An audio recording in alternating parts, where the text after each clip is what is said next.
ഈ പ്രോജക്റ്റിൽ ഉൾപ്പെടുത്തിയിരിക്കുന്നത് ജലസ്രോതസ്സുകളുടെ മലിനീകരണത്തിനെ പറ്റി അതിന്റെ കാരണങ്ങളും ആരോഗ്യം ബാധിക്കുമെന്നും അതിന്റെ പരിഹാരങ്ങളുമാണ്. ജലമലിനീകരണം. ജലത്തിൽ പലവിധമായുള്ള രാസപദാർത്ഥങ്ങൾ ചേരുമ്പോൾ ജലം മലിനമാകുന്നു. ഇത് കാരണം നമുക്ക് പലവിധ ആരോഗ്യ പാരിസ്ഥിതിക പ്രശ്നങ്ങൾ ഉണ്ടാകുന്നു. ഇപ്പോൾ തന്നെ അഷ്ടമുടിക്കായലിൽ എന്തോരം മത്സ്യങ്ങളാണ് ഈ ജലത്തിൽ മലിനമടിഞ്ഞു കൂടുന്നത് കാരണം കരയ്ക്കടുത്തത്.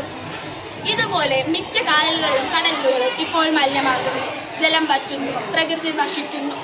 നമുക്ക് തടയാം. നമ്മുടെ വീടുകളിൽ നിന്നുള്ള മാലിന്യങ്ങളും വ്യവസായശാലകളിൽ നിന്നുള്ള മാലിന്യങ്ങളും കൃഷിക്ക് ഉപയോഗിക്കുന്ന രാസമായുള്ള വളങ്ങളും കീടനാശിനികളും കാരണമാണ് ജലം ഇങ്ങനെ മലിനമാകുന്നത്. നമുക്ക് അവയുടെ ഉപയോഗം കുറയ്ക്കാം. വീടുകളിലുള്ള മാലിന്യങ്ങൾ നമുക്ക് കുറയ്ക്കാം. പ്ലാസ്റ്റിക് അതുപോലുള്ള മാലിന്യങ്ങളൊക്കെ ഹരിതകർമ്മസേനയ്ക്ക് കൊടുക്കാം. അങ്ങനെയൊക്കെ നമുക്ക് ഇതിൻ്റെ മലിനീകരണം തടയാൻ പറ്റും. ജലമലിനീകരണം. ജലം നമ്മുടെ ഒരു ആവശ്യമായ ഘടകമാണ്. ജലത്തിൽ മലിനമുണ്ടോ എന്ന് നമുക്ക് പരിശോധിക്കാം. അത് പറയുന്നത് BOD എന്നാണ്. അതെന്ന് വെച്ചാൽ കുറച്ച് വെള്ളം ശേഖരിച്ച് 20 ഡിഗ്രി സെൽഷ്യസിൽ 5 ദിവസം വയ്ക്കുക. അത് വയ്ക്കുമ്പോഴും 5 ദിവസം കഴിഞ്ഞതിന് ശേഷവും നമ്മൾ അതിലുള്ള ഓക്സിജന്റെ അളവ് നോക്കുക. അതിൻ്റെ അളവ് 0.75 മുതൽ 1.5 വരെ 5 ppm വരെയാണ് വേണ്ടുന്നത്.